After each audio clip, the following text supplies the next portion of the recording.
देश में लोकतंत्र की रक्षा करने के लिए संविधान में कई तरह के कानून और अधिकार हैं, लेकिन आज का युवा संविधान नहीं जानता और बात करता है अपने फंडामेंटल राइट्स की। उसे संविधान के अनुच्छेद नहीं पता, लेकिन मौलिक अधिकार में बोलने की आज़ादी है ये कहकर बेतुकी बातें कह रहा है। उसे इंडियन पेनल कोड की एक भी धाराएं नहीं पता हैं, लेकिन सोशल मीडिया में दंड प्रक्रिया को चैलेंज करने से वह पीछे नहीं हट रहा है। वो एक ऐसे व्यक्ति की विचारधारा का गुलाम है जिसकी न शिक्षा का पता न कर्तव्यों का, और वो व्यक्ति है युवाओं को अपने फायदे के लिए इस्तेमाल कर राष्ट्रवाद की परिभाषा बताने वाला नेता।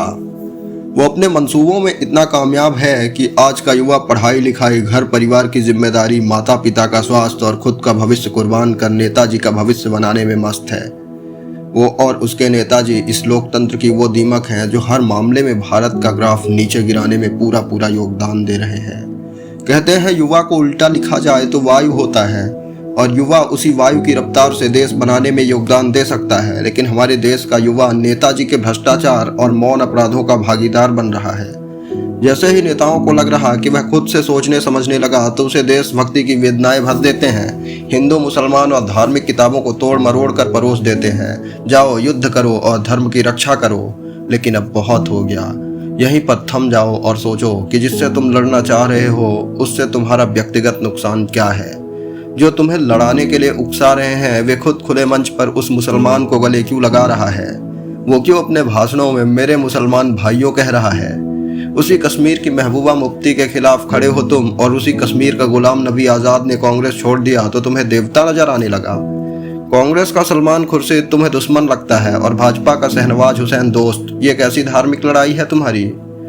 तुम अपना काम धंधा और भविष्य छोड़कर मुसलमान से लड़ रहे हो, और तुम्हारे माँ बाप बीमार हो जाएं तो घर कैसे चलेगा ये सोचना ही छोड़ दिया। मैं तुम्हें किसी दल को वोट देने से मना नहीं कर रहा, ना ही किसी दल को वोट लेने के लिए प्रेरित कर रहा हूँ। मैं केवल तुम्हें तुम्हारी व्यक्तिगत जीवन यात्रा का आईना दिखा रहा हूँ। धर्म की लड़ाई हो जाने पर जो भाजपा कमलेश तिवारी की हत्या पर चुप रही, कासगंज में चंदन गुप्ता की हत्या पर चुप रही, मणिपुर हिंसा में चुप है, धार्मिक बयानबाजी पर नुपुर शर्मा का साथ छोड़ दिया, तुम उम्मीद कर रहे हो वो भाजपा तुम्हारा घर चलाएगी? भ्रम तोड़ो, नेताओं को पूजना छोड़ो और खुद के लिए रोजगार जोड़ो। अब तुम बोलोगे कि हम चुप रहेंगे तो समाज का क्या होगा? अभी तक तुम बोल रहे थे तो समाज का कौन सा भला कर दे रहे हो? समाज की चिंता उन्हें करने दो जिन्हें वोट देकर तुमने समाज का ठेकेदार बनाया है।